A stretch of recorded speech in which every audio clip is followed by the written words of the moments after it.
crypto is only useful right now, at least in 2022, for people if at some point in the future they can change that crypto for fiat currency and put it back into their financial system.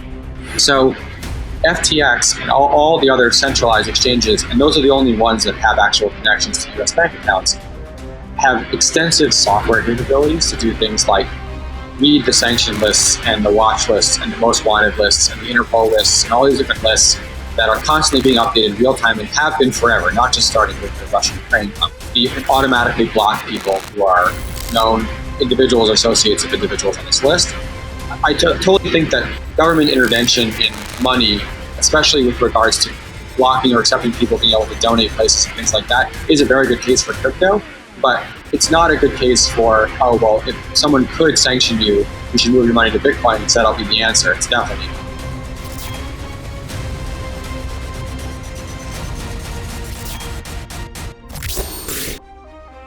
Hey everyone, thanks for watching this episode. If you enjoyed this episode, make sure you like and comment below. And to find future episodes in your feed and push notifications, make sure you subscribe. And if you click the little bell, you'll get every new episode as it's released. Thanks again for watching. Today, I'm sitting down with Brett Harrison. He is the president of FTX US, a US regulated cryptocurrency exchange. In less than a year under Brett's tenure, FTX US has grown into the third largest crypto exchange in the US by valuation, with an $8 billion valuation as a result of their recently announced $400 million Series A financing. FTX's average daily volume has grown to more than 600% last year, with a peak volume of more than $800 million in a one-day, 24-hour period on November 10th of last year. With their total spot crypto trading of more than $67 billion in their first full year of operation, and an increase of users by over 12,000% last year to 1.2 million users. Prior to joining FTX US, Brett was at Citadel Securities, where he managed technology for the firm's options, ETF, OTC, and ADR trading globally. He began and spent the majority of his career at Jane Street, where he led the firm's algorithmic trading system development. He previously worked at Headlands Technologies as a senior software developer, and Brett received a bachelor's and a master's in computer science at Harvard University. So with that said, let's dive in with the one and only Brett Harrison. Hey guys, I'm going to take a quick pause to introduce the first sponsor on the Jay Gould Show. I am happy and proud to say that this show is now sponsored by Withum Smith & Brown, which is a forward-thinking, technology-driven advisory and accounting firm that is committed to helping big and small companies be more profitable, efficient, and productive in today's complex business environment. Withum now also has a dedicated crypto and blockchain technology team to help early-stage businesses properly navigate all the crypto tax-related matters. I've been using Withum both personally and professionally for nearly a decade for all of my business's personal needs as well. I'm very happy with them, and I highly recommend Withum. You can contact Withum by visiting their website at withum.com. Now back to the show. The first thing I want to just dive right into is your early years. If you could just describe, like, in maybe, describe yourself maybe in 3 words growing up. Sure, yeah. So like I said, I grew up in Long Island, New York. Spent most of my time there in New York. Went to college and studied computer science. Thought I was going to be a programmer my whole life, and that's roughly turned out to be true, but it's taken a couple of cool twists and turns along the way. So just tell us a little bit more about your parents, like siblings, parents, socioeconomic kind of background. Like what was it like growing up, and like were you from a wealthy family, from a middle-class family? Yeah, like pretty, upper middle class family, I guess. My dad's a doctor. My mom is a speech pathologist. My older brother was originally going to go into medicine, follow my dad, but then he went into quantitative finance, and so we actually ended up following a similar path. Both pretty into video games and computers and things like that for our childhood. How old are you? I'm 33. Okay, yeah. So I'm about 10 years older than you, but like same thing, just video gamer. One of my companies was Gamers Media years ago. But most people in tech, I think, were gamers. You're a programmer yourself? Yes. Cool. And what age did you start programming and playing around with computers? Started playing around computers probably as early as 5, 6. Like my grandfather had one of those old Apple II GSs, and got into that early. But then, probably started playing around with early languages like logo, that little thing where you could draw lines on the screen when I was like in elementary, middle school, and then middle, early high school started to actually get into programming. And have you built like websites when you were younger, or like, did you ever get into that? Yeah, I did. Yeah, I had like a weird stint where I was trying to make like Final Fantasy websites and things like that. Trying to build gaming sites? Okay, yeah. I had a friend or two brothers that they did that. They ended up building a gaming ad network. This guy Josh and his brother Dan. Very difficult to build those like RPG games and stuff. No, I spent a lot of time learning Macromedia Flash. Yep. And that didn't really last. Cool. Why don't we go into your Bitcoin origin story? What did you first hear about Bitcoin, and what was your aha moment for Bitcoin? Yeah, so my first real experience with crypto was pretty late in terms of its evolution. I was at Jane Street, and they were starting to build out their trading desk around crypto in late 2017. And so I was involved in helping get that started before I had left the firm in 2018 to move to Chicago for family reasons. And I actually didn't really have an aha moment then. My moments were more like, this isn't going to last. The exchanges are terrible. The infrastructure is awful. This isn't like real financial markets. And then mostly just watched it from the sidelines while I was at places like Citadel, which wasn't really involved with crypto at all. But really it was when Sam and I had kept Sam Bankman-Fried, the CEO of FTX, and I had worked together at Jane Street. And while he was building out FTX, we kept in touch over text and things like that. And he had just messaged me and said, "Hey, you want to come over to FTX?" And I said yes, not really knowing a ton about crypto, but just wanting to be a part of this incredible machine that was being built. And it was really then when I started to dive into crypto and understand the magic of not just the technology itself, but the cool community and ecosystem around it. So what drew you into FTX beyond the massive growth that he had and the valuations and like just his traction? Like what was the thing that you were most drawn into? For me, it was how open the conversation was coming from FTX. So I had worked at Jane Street and a place called Headlands Technologies and Citadel Securities, and those places were very closed. And very much were sort of like reinventing the same things the other companies were doing, and you couldn't talk about it ever. It was all very super secretive, very highly proprietary. That's polar opposite of what I was seeing from FTX, where every little feature that we would roll out to the website, we would announce on Twitter, and people would directly ask for support help on their accounts, and Sam would respond directly to them. And when people were investing in each other, and even things like like Coinbase Ventures is an investor in FTX. Like even direct competitors were still finding ways to work together, and that was such a cool difference from that and what I was originally used to. And so that's what really kind of drew me in. Yeah, I gotta say, like that's technology in general, right? I've noticed that too. Like I used to say, we're all frenemies. We're not really enemies. Everybody kind of works together in tech. It's interesting. I think there's like an open source mentality there that if we build good foundational layers and we all contribute to them, then we will all win and like grow the pie. And that's, again, very different from the way it works in traditional finance. I totally agree. And interestingly, it's like you said, like Coinbase would invest. And at the time, maybe they were thinking, we could maybe as a strategic investment, make an acquisition, and realize it grows. And maybe there's not an acquisition. It's fine, but it's very symbiotic, right? In some ways, the companies working together. Yeah, totally agree. I got to ask you about Tom Brady, right? So, so you guys have done a phenomenal job. We were talking before the interview started with your marketing. You have a tremendous roster of folks that you brought on as brand advocates for FTX, I would say. And Tom Brady probably being the most notable, in my opinion. I mean, the guy's the GOAT, right? But then he announces his retirement. What were you doing at that point? Were you aware that he was going to announce his retirement when he did? No, not at all. And we thought, well, this could be a blessing and a curse. It's obviously it's great for him to be on the field, and that's sort of part of it. But also, he's an investor. He's an entrepreneur. What would he do next? Would he be a coach? Would he be doing something else? Like, what would he building his own businesses? There's lots of different possible ways to partner with people than just what they're doing on the field. So it did, and then of course he unannounced his retirement. Well, that's what I was about to lead to. So then he, so this is the funny part. I say to Megan, right, your secretary, I was like, I go, Tom Brady I go, did you guys like set this up so that he announces it and then comes back and it has even more publicity? She's like, get out of here. Exactly. So it was like even better than we could have planned. And then I don't know if you saw, but there was like the guy who bought the last game ball from Brady's game and spent $500,000 on it, something like that. And then, of course, it's no longer his last game. And Brady said, "Hey, FTX, you want to give this guy donate a Bitcoin to the charity of this guy's choice as a consolation." And so it was like this great back and forth that we got to have on that. You guys should just buy the ball back for $500,000. It's like, I feel bad for you, bro.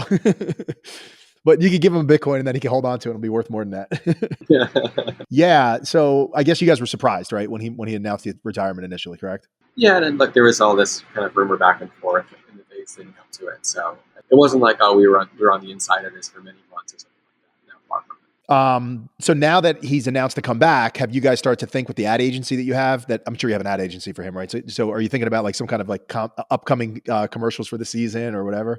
Yeah, we're kicking around a few ideas. We did 2 commercials with him already that were interesting. Actually, there was one of them where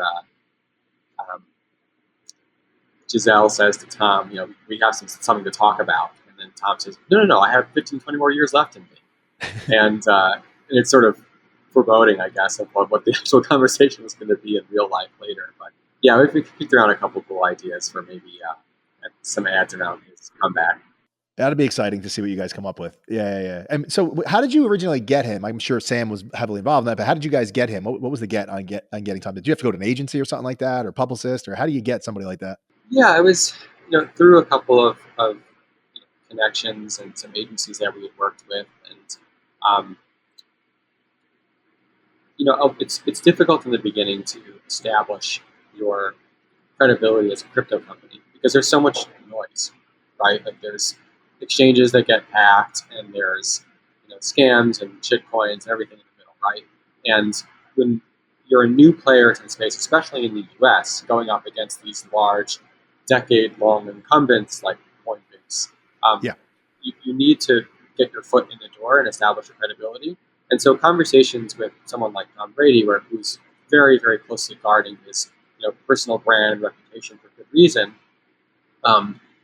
those conversations took a long time, and there was a lot of meeting of key people on both sides and really trying to get everyone on the same page. And I think what I had heard from some of the initial conversations was it was very clear from the beginning that the two groups, the Brady camp, the FTX camp, were very much on the complete same page about kind of mission in life and drive and work ethic and what we wanted to do in terms of access to financial services and education around finance. And so it was a good fit from the beginning. And then once we really got in the door with Brady, that made future partnerships so much easier because he has this amazing reputation, this great network, and he could vouch for us. Yeah, exactly. Yeah, it's just like raising money. It's the same idea in the early stage raising. But you got Steph Curry, you got his wife, Gisele, you got Trevor Lawrence, you got David Ortiz.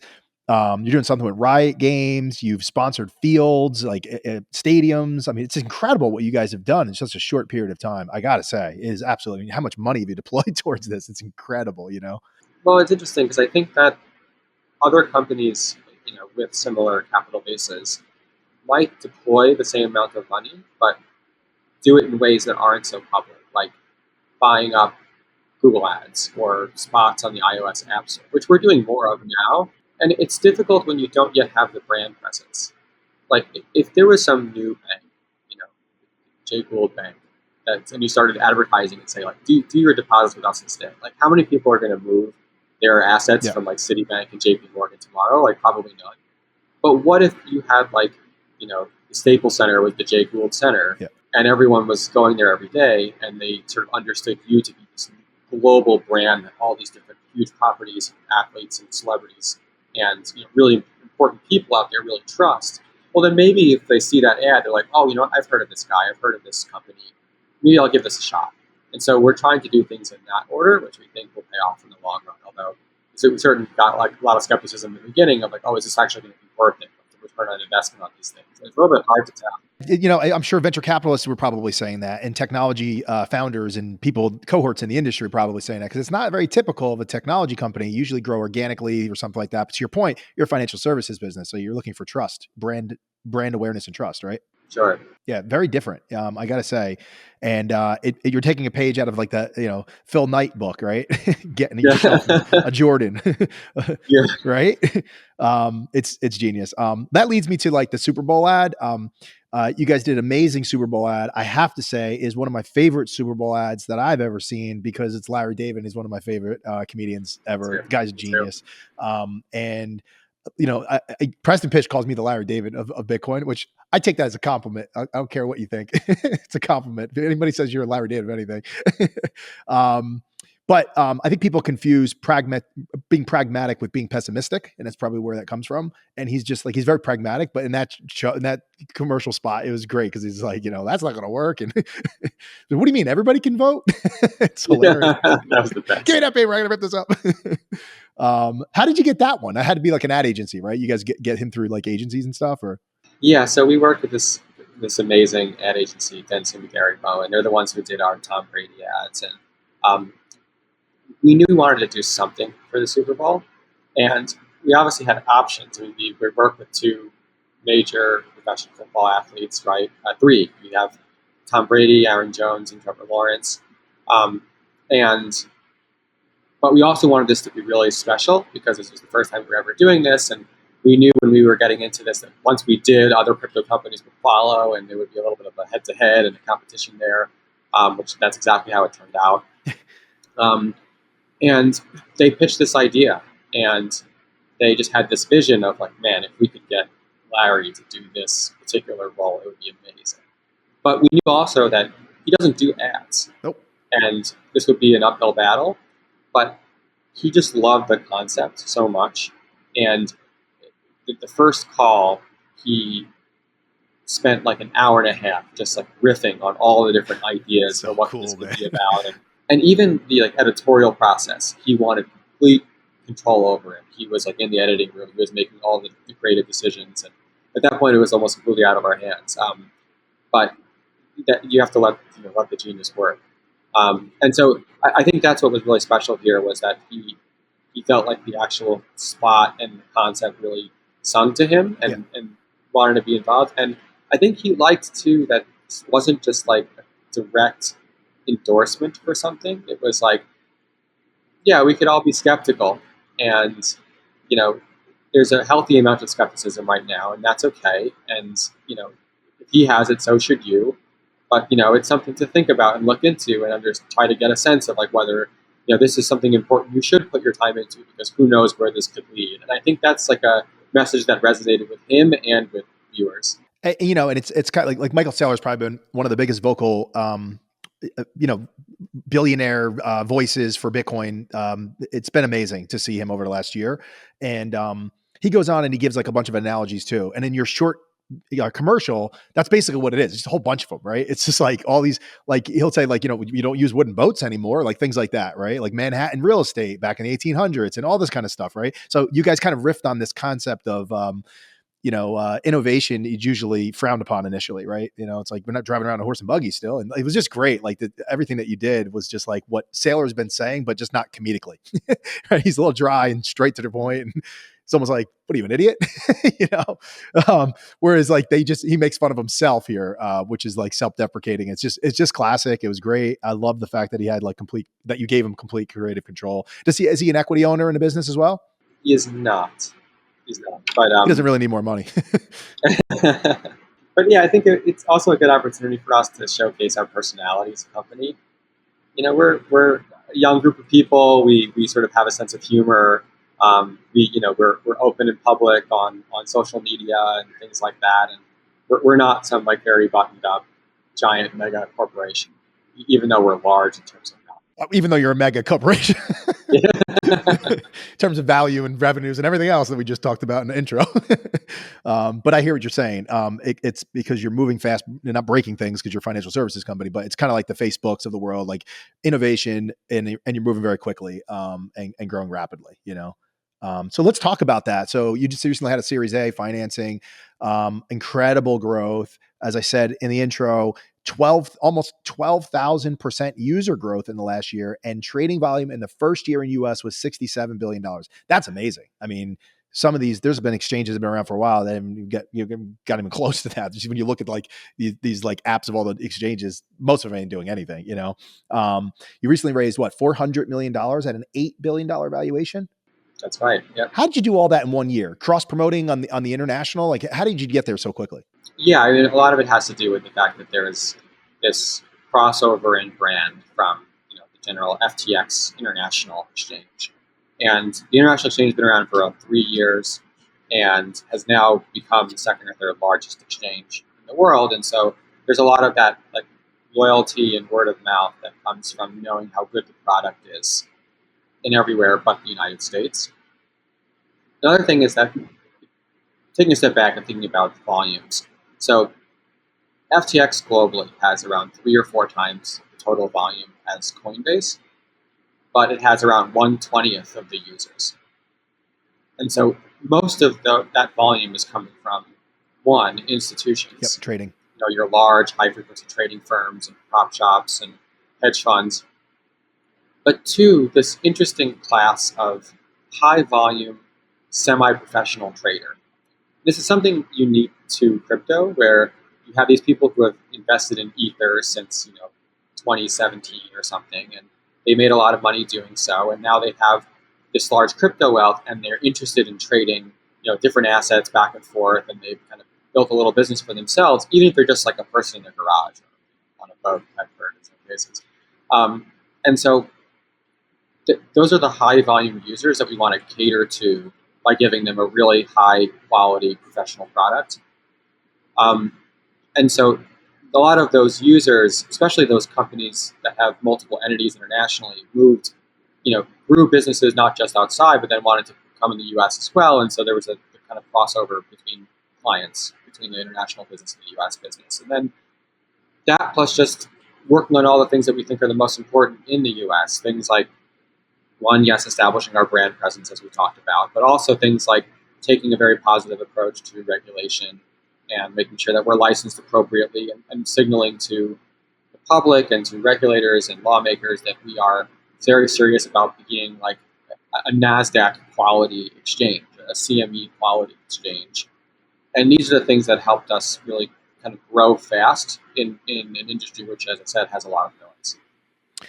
A lot of people who aren't in Bitcoin and are not in crypto all are afraid that the government will ban it. Well, it sounds like to the tune of $400 million, your investors don't believe that, right? So why don't you speak to that just very, very briefly, if you could, because there's a lot of people out there that are new to the crypto space, they're new to Bitcoin, and they're like, well, what if the government bans it? And it's like, look at the amount of money that's being invested into it. You guys are compliant with the current laws. Are you afraid that there's going to be some kind of like Elizabeth Warrens of the world that are going to try to ban this? I don't think you are, but like, just can you describe like, put people at ease on this concern? Yeah, absolutely. So we're at an interesting inflection point for crypto right now in terms of the attitude from Washington. I can't speak to what things are like in other jurisdictions, but at least in the United States, crypto went from being a source of extreme skepticism to something that is pretty bipartisan support. And we know this because we spent a lot of time in DC over the last couple of months. And it might surprise people that by just sending emails to staff and to the actual principals on the Hill and saying, "Hey, we're going to be here in DC these dates. Love to meet you. Love to talk to you more about our business. Love to help answer any questions you have about crypto," because everyone's in a learning stage right now. There's such openness and receptiveness to that, and so we've talked with senators and congresspeople and staff from the regulatory agencies and people in the Treasury, and there's such a good dialogue happening right now. People just want to learn, they want to be educated, they want to know there are serious companies in the space that want to, walk the regulatory path and do things properly and protect consumer interests while still innovating, which everyone cares about too. And it's just, we have support across both sides of the aisle. So I think that I'm not really concerned about there suddenly being a ban on crypto outright. I think we do have concerns that policies or laws that are drafted in ways that are not super knowledgeable about what's important about crypto could end up doing things like shadow banning certain aspects of crypto. So a good example of this is stablecoins. Stablecoins are very important to the ecosystem. It's like the main on-ramp into decentralized finance is people being able to take their dollars and turn them digital and hold them in a stable asset and use them to participate in the decentralized crypto ecosystem. But there's been some proposals kicked around to do things like require that you have a banking license to issue a stablecoin. And that's an example of something that would basically shadow ban stablecoins because the current stablecoin providers don't have banking licenses, so they would have to stop. But unlikely that banks are going to suddenly start creating the technology required to issue stablecoins. So they're not going to do it. So basically it's going to be banned and it'll just move overseas. And what it will have instead, you'll have like the euro stablecoins and the yen stablecoins and maybe the yuan stablecoins, which would be maybe the biggest fear of the US government. And so I think there's broad consensus now that dollar dominance is important in crypto because it's important globally. It's a national security issue to have dollar dominance. And we want to make sure that stablecoins are considered important and people are allowed to be able to continue to issue them as private companies, as long as they have maybe the appropriate license, but it doesn't necessarily need to be a full-blown bank. And so those are the kinds of things that we're trying to advise lawmakers on to make sure that doesn't go down the wrong path. But again, I think there's a pretty open dialogue happening that we're pretty optimistic about. So I have a good friend, CJ Wilson. Do you know CJ? I don't know. Sorry. Okay. So CJ Wilson, he is a part of BTC, Bitcoin Today Coalition. I'm just reading it off of this page here. It says their mission is to support the adoption and the development of Bitcoin in the United States. And they're an education-based 501c4 nonprofit based out of Wyoming. And there's several Bitcoiners that I know that are involved in this. They're trying to push the ball forward in DC. He's been making many trips out there. It's great that you guys are doing that as well. What kind of resources are you dedicating to that? Are you also pledging capital towards lobbyist groups or anything like that? Do you have your own? Like, can you give a little more detail into like what the real effort is and what kind of money is going into something like that? Sure. So like most things with FTX, we remain small and like to sort of do things ourselves and directly. Not many people know this about FTX, but we have something like 250 people total globally in the company, which is very, very small for again our total output. When it comes down to our regulatory and policy efforts, we really do like to do things directly. So Sam and myself and Mark, who's our head of regulatory policy, and Zach, who's the CEO of our derivatives business, and Ryan, who's our general counsel, we fly down to DC ourselves and meet with people in person. And what we found is that it's really appreciated because usually companies send like large teams of lawyers and lobbyists who they're basically playing a game of telephone in terms of the important issues. And you can take it much more seriously if you just show up in person and just be willing to make that connection face to face. And it's gone such a long way for us. We stepped up a little bit in terms of hiring some lobby groups to help us with organizing our efforts a bit. Like, who haven't we talked to yet? Let's get these meetings and let's plan for these trips for us to be down there. But it's not yet something where we have some giant army of people in DC who are doing things entirely by proxy on our behalf. At the end of the day, money matters, right? So like are you going to back candidates that are crypto friendly versus the Brad Shermans of the world? FTX itself does not do that. I mean, individual people within the company certainly contribute to political campaigns, and there are a few PACs now being created that are specifically related to issues around crypto and financial technology. And again, there's people within the company who certainly support those, but as a company, it's not like we are contributing directly to campaigns. So you're sharing with these politicians that their constituency, their base, right, of voters, they want this, and you're able to share that data too because you have amazing amounts of reach and users and dollar flow, and the dollars are votes, right? At the end of the day, right? Yeah, I mean, we'll meet with the congressperson from Iowa and say, here's how many customers from your district are currently trading crypto on the platform. And actually, it was interesting. We met with one congressperson from Iowa who said, like, would you believe that in this town of 1,800 people in my district, there's a Bitcoin ATM in the grocery store? And then we talked about Bitcoin ATMs for a little while, and so it's definitely of interest from these constituencies. What are your views on a Bitcoin ATM? Because they charge crazy fees, right? So what do you guys think of that? Like, do we need those in America? Just log on. I'm not sure. I mean, they do it for what, KYC purposes, maybe? So some of it's access too. I think we sort of take for granted internet speeds in most parts of the country that talk about crypto and social media, but in many places where access to things like stable internet connections and things are like not as prevalent. So I can see potentially a case for like the automated teller machine equivalent of being able to trade crypto from the local gas station. But I don't know. I'm not quite sure I'm sold either direction on Sure. ATMs. You mentioned your trading platform and capabilities. It's much more of a trading kind of platform. Whereas like say Corey Clipson from Swan, it's just like you buy and you hold kind of thing for Bitcoin, right? So I'm friends with Will Clemente. Will sent me a text yesterday. He tweeted something out yesterday. It says Bitcoin's inflation adjusted 3-month futures basis is in a backwardation sitting at negative 2.9% currently. I mean, that's amazing. And I don't know a lot about like, I'm not a high frequency trader of any sort or anything like that, but like, I'm sure people are probably taking advantage of this. You guys bought Ledger X, which I think allows people to buy the options or the future contracts and stuff, right? So you're able to buy the options rather. Can you explain what is backwardation? And it seems like based on this conversation I was having with Will yesterday, it's a very profitable, guaranteed profit right now that's happening in Bitcoin. Is that true? Right. So there's two different. So let's back up for a second and talk about futures, right? So hold on. Let me just ask you this: if I get this correct, right? If this is this where you, where like in the stock market, right? Where a stock could be, you short the stock and you buy the future contract. And what you could short that with Ledger X? Is that how that works? Or right. So yeah, there's a couple of different things, and we should address the pieces one at a time. So first, let's talk about Ledger X first. So we acquired Ledger X in October 2021. They're a CFTC licensed derivatives exchange and clearinghouse, so they have like all the licenses that CME has.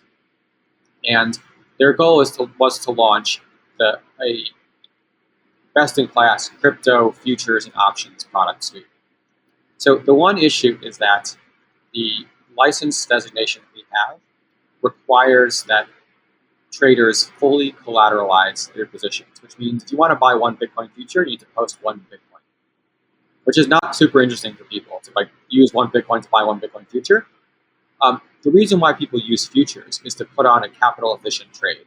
Like for an S&P 500 contract, you put up a very small percentage of the total size, and then as it moves up and down, you might have to post more margin in order to meet the margin call. But it lets you do things like buying stocks and then selling futures against that as a hedge, or to collect the basis, the difference between the underlying spot and the futures. Very capital efficient, and in fact, you can use one to sort of offset the capital of the other. And this is why derivatives exchanges everywhere but the U.S. are so much larger than the U.S. U.S. accounts for less than 3% of the global derivatives market.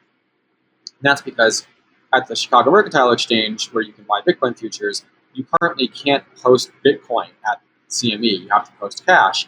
So people are using cash to buy Bitcoin and then cash to buy futures. And the initial margin is somewhat high on the CME. And so it's not a super capital efficient trade.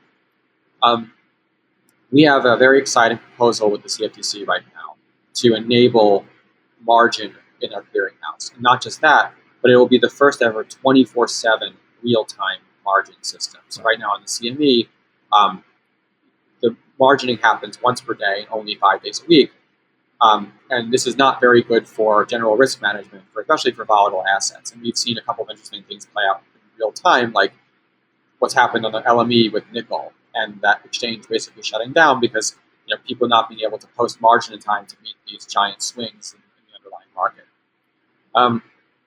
So a very common trade people want to do, especially in kind of mid to high level finance, is a trade where they are not betting on the direction of Bitcoin. They're betting on the interest they can collect over time in Bitcoin.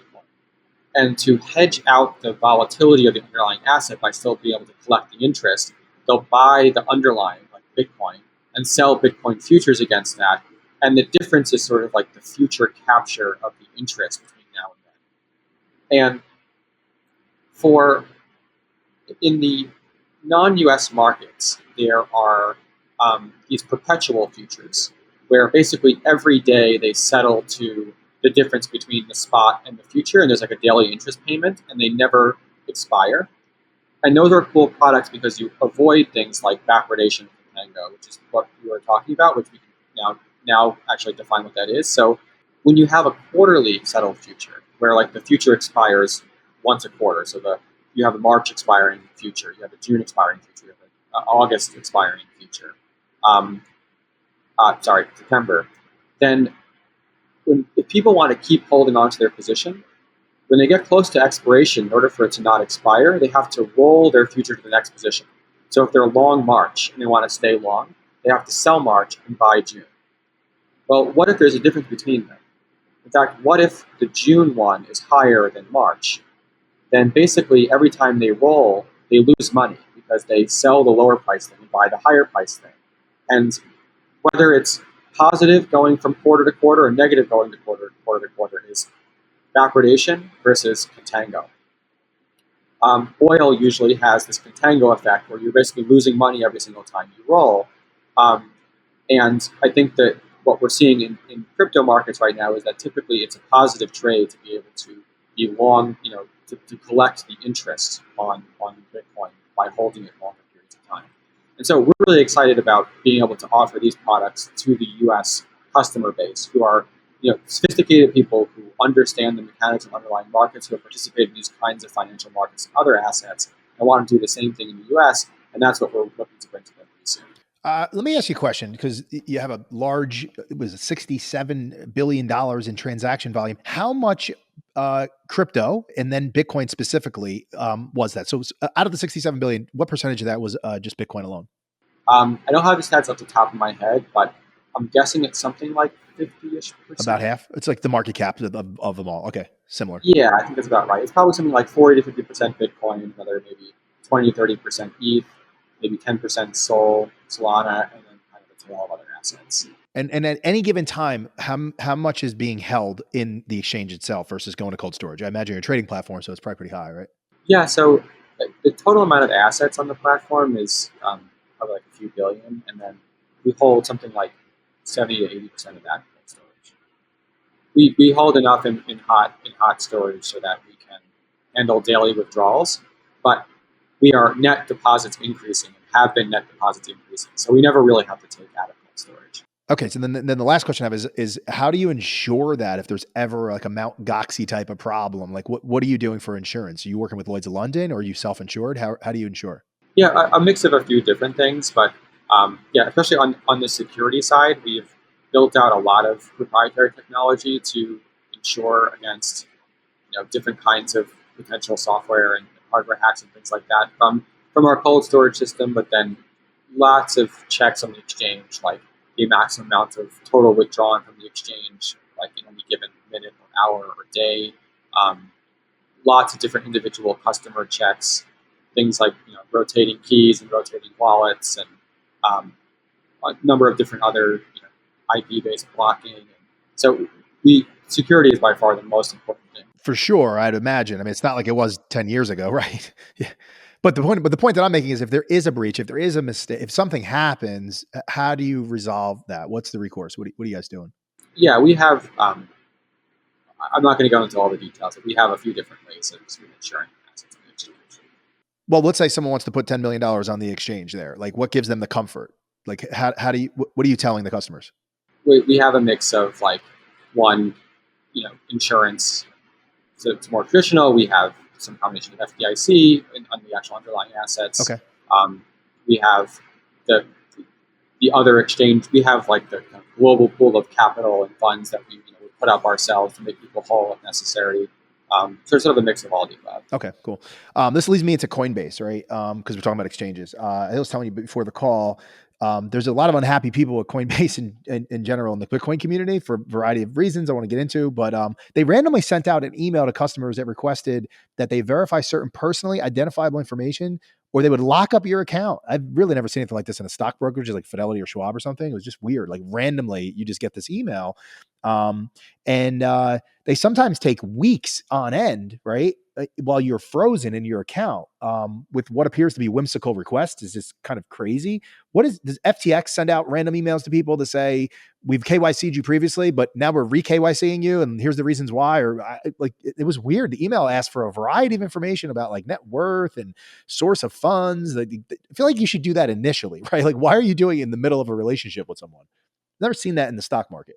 So while I think that long wait times on support requests is like not something that is pretty indefensible, and something that we pride ourselves as an exchange on, which is that we try to get back to people within a couple hours at most, and we like very carefully measure like the amount of time the customers are waiting on us, and we're hiring more people on customer support and improving our automation around this. I think it's one of the things that gives us a competitive advantage. It's just the success of our customer support operation.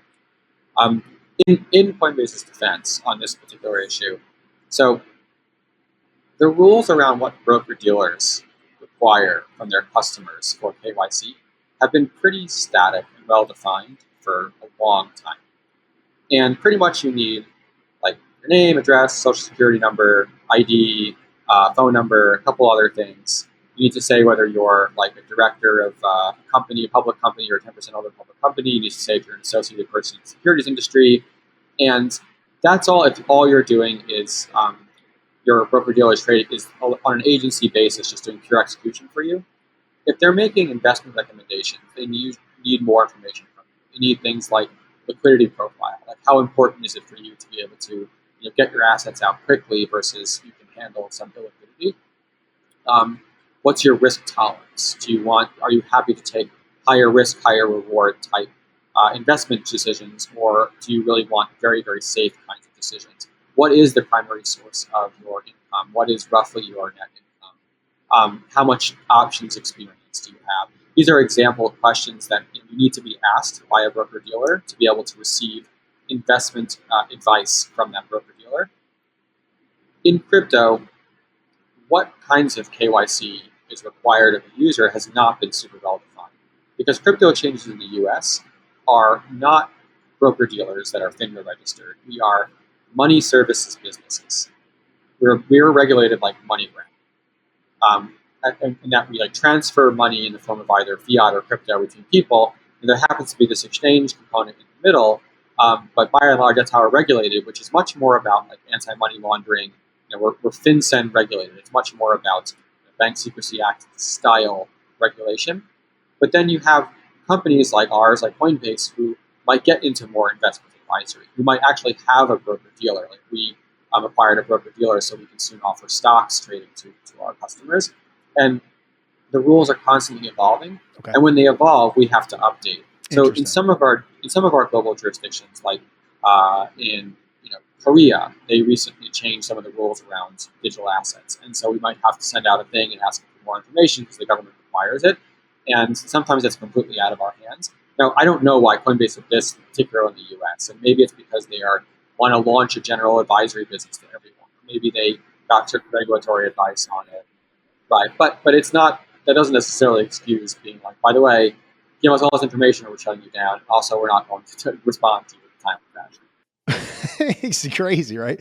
I didn't want to tell you before I was going to do this, but I got to read this. I just read a couple things that they wrote in here. It asked for pay slips issued in the last I don't have a job. Like I've sold my company a long time ago. Pay slips in the last 3 months from your HR department confirming your employment. Okay, so I fail there. I don't have a job. Ask for statements from bank accounts, loan agreements, credit card statements, screenshots of recent unhosted wallets you may own, a will, a grant of probate, gift letters, source of net worth. Where did your source of net worth come from initially? I was like, what is happening here? Why would you randomly ask a customer this out of nowhere? Like I didn't have any activity on the platform. I'm like, this is very weird. Unfortunately, I have nothing on that platform, so it doesn't matter, I'm not quite sure where some of those have come from. I think maybe things like, again, it's like source of income. Is it savings? Is it from salary income? Is it from trust? Or from a loan, these kinds of things. That's a pretty standard. Well, that's a pretty standard question in like the broker dealer space in the U.S. And in the investment advisory space. But needing snapshots of your unposted wallets is, I don't know. I'm not sure where that comes from. Exactly. I keep thinking it's a phishing email, but I sent an email to Coinbase and like 2 weeks later they got back and said, no, this is a legit email. I was like, that's so weird. I got nothing on your exchange anyway, so I'm good. um, anyway, so I would like to talk to you about what's happening in the world today, right? Like what we're seeing right now, government sanctions, what's happening up in Canada, how they're not, that's not a sanction, but how they're intervening up there and they're freezing accounts and stuff. I'm friends with Jeff Booth and Greg Foss. Like they're dealing with an issue right now. They tried to help the trucker convoy, and the Canadian government is going after them for this. It's like crazy stuff, right? So we've seen Canada freeze accounts, users' accounts with no due process. We saw U.S. slapping sanctions on Russia, and then the U.S. and other foreign countries also started seizing assets of Russian billionaires without any due process. They call them oligarchs, but you could argue that there's billionaires in the U.S. that could also be characterized as an oligarch. I mean, what is that? It's just a bunch of rhetoric, right? And then there's an increasing risk. It seems globally now over these government oversight interventions without due process, which I think is very bullish case for Bitcoin actually. To buy and hold Bitcoin outside money, outside the system. But you'd have to be cold storage for that, I guess, so just curiously, does that FTX, do you encourage users to move some of their assets to cold storage? Is that something you're a proponent of? And can you review, I guess, how the crypto exchanges enforce U.S. sanctions if that were the case, if you were told by the government? Like, what do you need to do? I know you put out a tweet. I'll put a screenshot on the screen while we talk, and we'll kind of scroll up. You put out a tweet about, and I'll just read it here before you jump in, Brett, how crypto exchanges enforce U.S. sanctions, and you kind of really detail that as the president of a large multi-billion-dollar exchange. I think that was great that you did that to kind of give comfort to your user base. But why don't we just talk to this about what's going on in the world today and get people comfortable? There's an interesting discussion happening right now, which is this is the first time that there's been, at least to my knowledge, not that I'm a geopolitical expert, but a war, a Western war in the age of crypto. And so we're seeing all of these kind of theories and hypotheses about crypto get realized in real time as this conflict unfolds. And there's sort of two interesting directions to talk about. One is the extent to which crypto is being used to help aid someone like a nation like Ukraine in their resistance effort. And there's just sort of plain fact that it's happening. Over 100 million in crypto assets have been donated directly to the Ukrainian government. The Ukrainian government directly contacted FTX to set up an account at FTX so that they can convert crypto into the fiat currency it needs for its efforts. And I think this is a great case for crypto because in a centerless, borderless, low transaction fee, high throughput way, it instantly settles, people can donate directly to a cause that matters to them. And it can come from all over the world, and there's no holdup, there's no intermediary. I think that is really exciting. That's a really great case for crypto. And then separately, people are asking the opposite question, which is, can crypto be an efficient method for sanctioned Russian institutions or individuals to be able to evade U.S. sanctions? And by and large, the answer is no. And it doesn't really matter if people are transferring all their assets into crypto somehow, or they're holding it in hot versus cold storage. The answer is no, and here's why. This sort of gets into what we do as an exchange. At the end of the day, crypto is only useful right now, at least in 2022, for people if at some point in the future they can exchange that crypto for fiat currency and put it back into their financial system. If they want to launder money through the U.S. financial system, well, they have to turn it into U.S. dollars and put it through U.S. institutions in order to do so.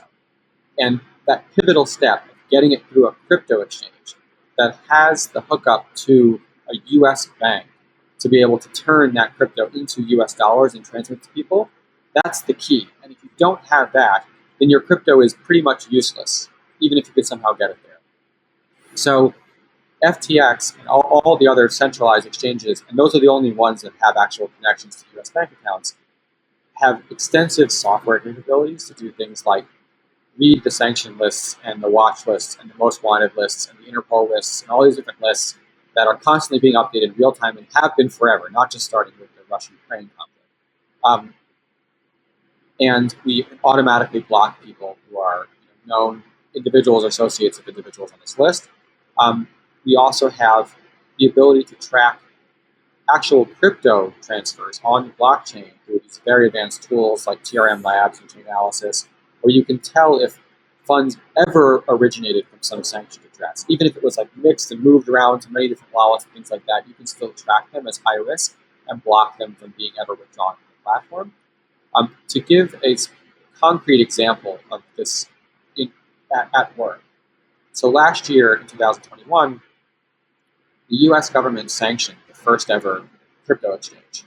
It was called SUEX, and something like 60 or 70% of the activity on SUEX was illicit finance. And so that exchange was moving something like 2 billion crypto per month. And in the month after it was sanctioned, it moved 13,000 US dollars worth of crypto, and now moves zero. So US sanctions are extremely effective at shutting down crypto operations. And that's just the fact right now.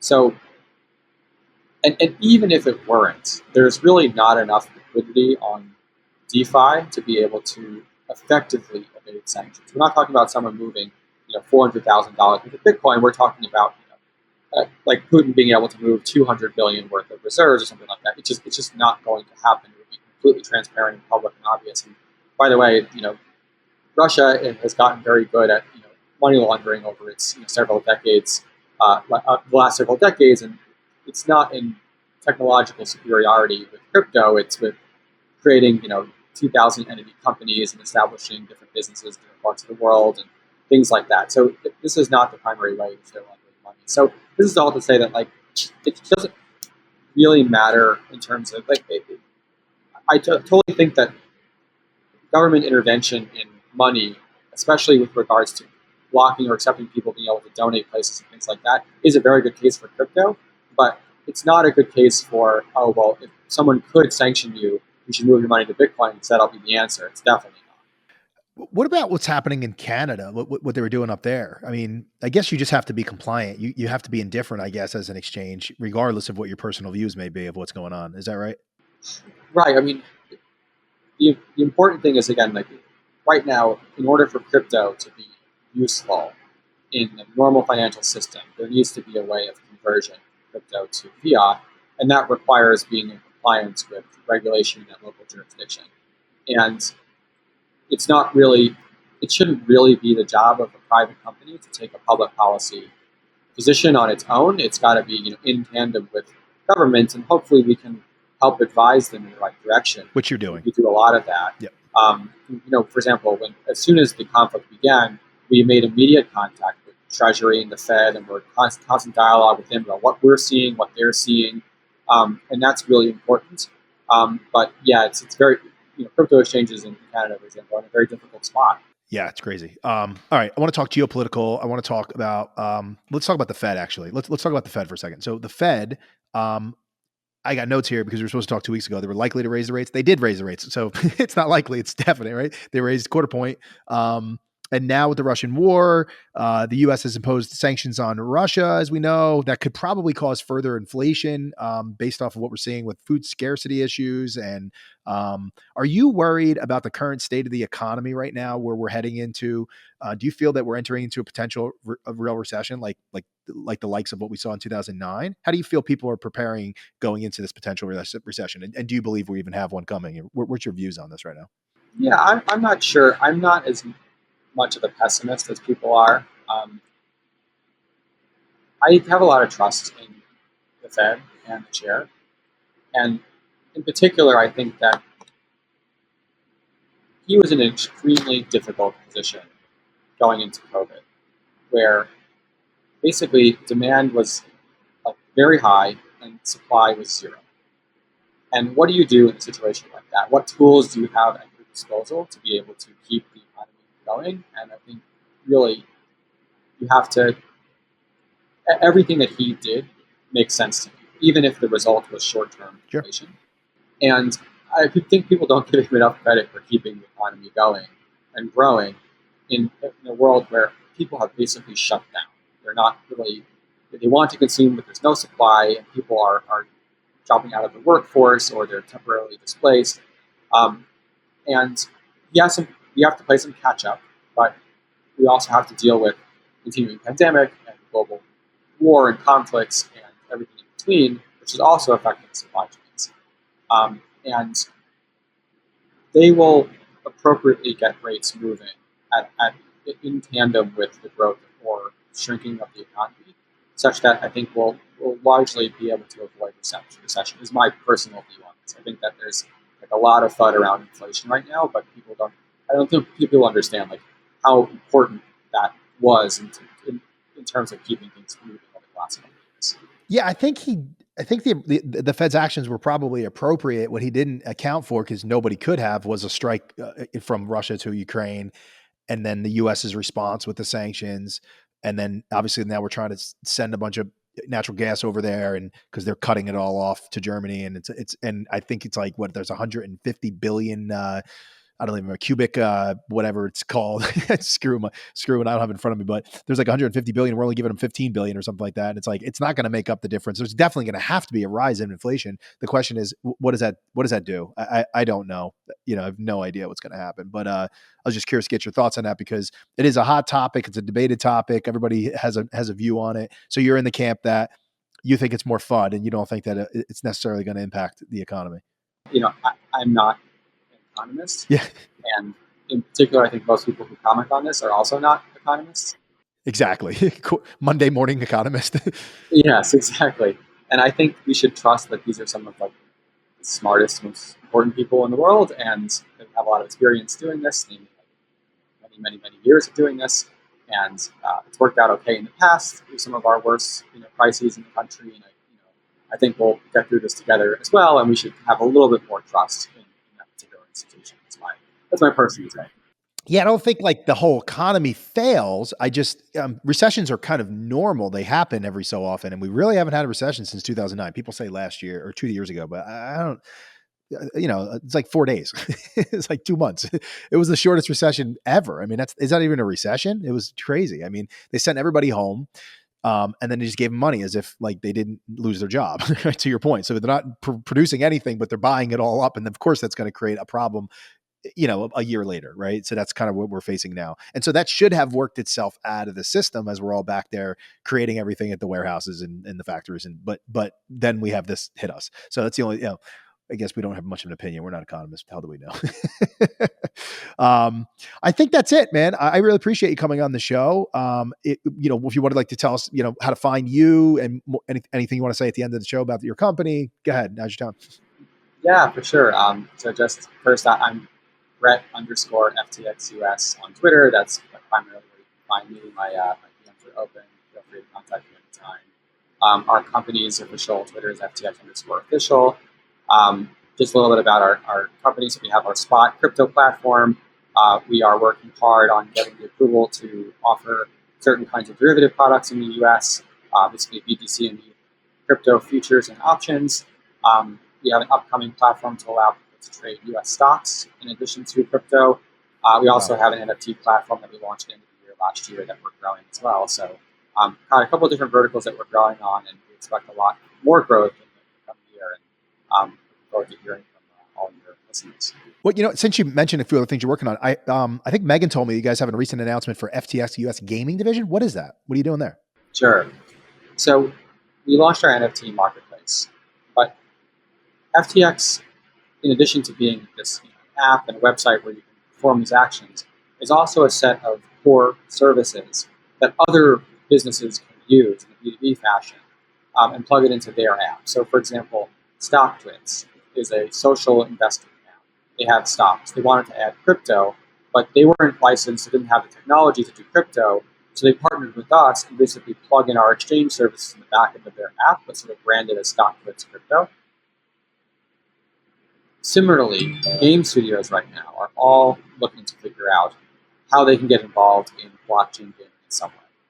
And some of them are actually building from scratch crypto-based games, Axie Infinity type either play to earn or play and earn type games. But most of them just want to have certain elements like the skins for your avatar being an NFT that you could trade and invest in outside the game. But again, their comparative advantage is designing games, not hooking up the blockchain technology and doing custodial wallet services and transaction monitoring, minting of NFTs, hooking up different Solana versus Ethereum versus Polygon, different NFT things like that. So they want to partner with an exchange that can provide those services to them. So we started this gaming unit to start having these conversations and start helping people use FTX to integrate our technology into their games. And we recently actually acquired a small game studio, Good Luck Games, which has a game called Storybook Brawl, which is like an auto battler card game. And we hope this to be a really good kind of proof of how this can be done well in terms of taking a really great game and keeping it fun and exciting and free to play, but also incorporating certain blockchain elements that give it an element of investment for those really hardcore users who want to monetize their attention. So are you guys, you said you had, you have NFTs as well. So is that like the OpenSea kind of, you have a marketplace like an OpenSea or? We have a marketplace, exactly. And we have, we have everything from like CryptoPunks and Bored Apes and things like that. It's not so high because a big difference between us and OpenSea is that we are a centralized exchange where we require you to have an account, go through KYC, just like you would for Coinbase on normal crypto, for example. But a lot of the volume NFTs is happening in DeFi. And we think that this is in the long run going to be a concern because there's no ways of preventing money laundering. There's no way of preventing wash trading, which we think could be a potentially significant percentage of NFT trading. So we're positioning ourselves for the long run. NFTs are a really interesting technology. We want to be a part of it, but we want to do it right.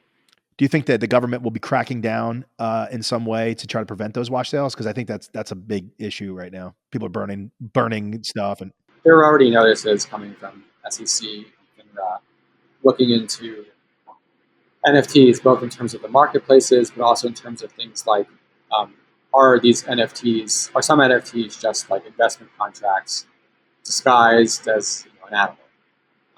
And so these are things that we know that we're being looked into right now. So to your point, you're positioning it for the longer term to be compliant. So you're starting off being compliant, and then you're encouraging better behavior within that type of activity, right? Yeah. So do you assume that there's going to be an issue for some of these larger platforms that aren't doing that, or are they just going to have to come up to speed on being compliant? It's one or the other. I mean, it's hard to know in what time frame. There's a lot of different priorities for agencies right now in crypto, and unclear where NFTs fall. But we always think it's the right long-term play to.